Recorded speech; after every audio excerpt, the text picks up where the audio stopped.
this idea of sort of economic turmoil for whatever reason. Um, Sam Altman's other business called WorldCoin I think it intends to distribute basically value. Let's just, to simplify it, distribute money to people in a world where there's been so much economic disruption that we've kind of lost our jobs. That's kind of how I understood it. So people are going around the world scanning their retinas on these machines that have been placed all over the world. And that's going to become the mechanism to identify you as a unique individual, as a human, so that they can send you free money, universal basic income in a world where people are going to struggle to have jobs. Now, I don't think I've butchered that too much, but do you believe that world is going to happen where there's going to be so much disruption in the labor force that so many people are going to be unemployed that we're going to need to just basically give out money to people? I think that's going to be a short ride. You think it's going to be a short ride? Yeah, I do. What do you mean by that? Unfortunately, the story of human evolution and competition it's one of great triumph and overcoming adversity in some chapters, and it's one of tragedy and atrocity in others. I am very concerned that the idea of useless eaters is about to make a huge comeback, and that UBI has two impacts. UBI meaning universal basic income. Universal basic income and everything that functions like it, so some distribution of value. One, it's going to make the people who are creating the value, or people who think they're creating the value, resent those who are absorbing the value just to live. And it is therefore going to trigger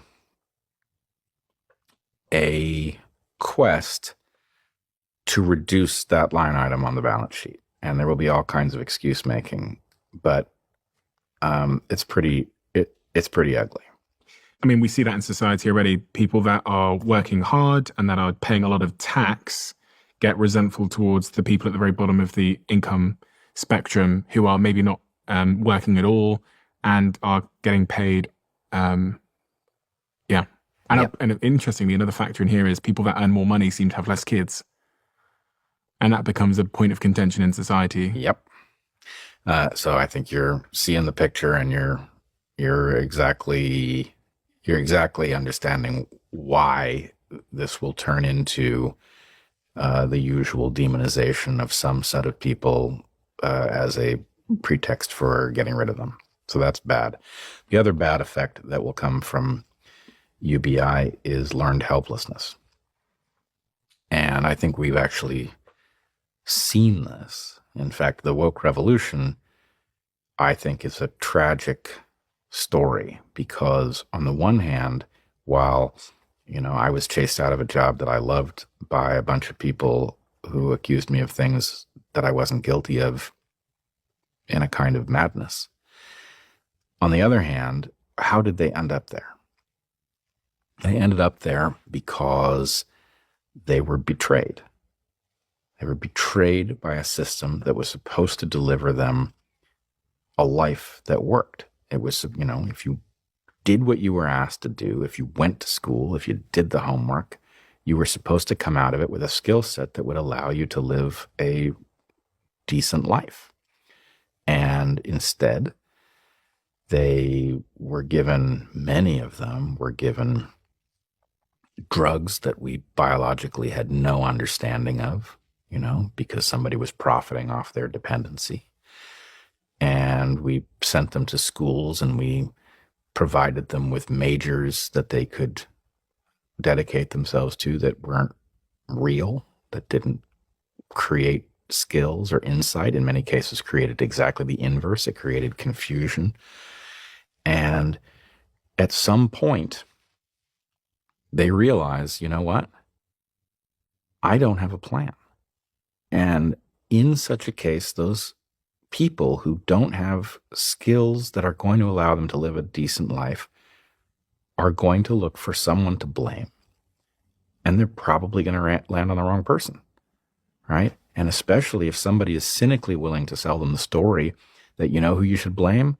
It's straight white guys or something like that. They'll listen. And I will say, I've done a lot of thinking about the game theory of human competition. And one thing has struck me in recent years, which is that there's a reason that communism continues to reemerge. It doesn't work, so why would people keep landing there? And I think it is unfortunately the natural consequence of a meritocracy that does not take care of those who lose. If you have a meritocracy where the way to have a decent life is to figure out how to provide something that people want, right? But you don't have a plan for the people who try that and it doesn't work for whatever reason, then what you will end up with is a large number of people who will correctly understand that they are on the losing end of a bargain. Those people don't have an investment in keeping that system running.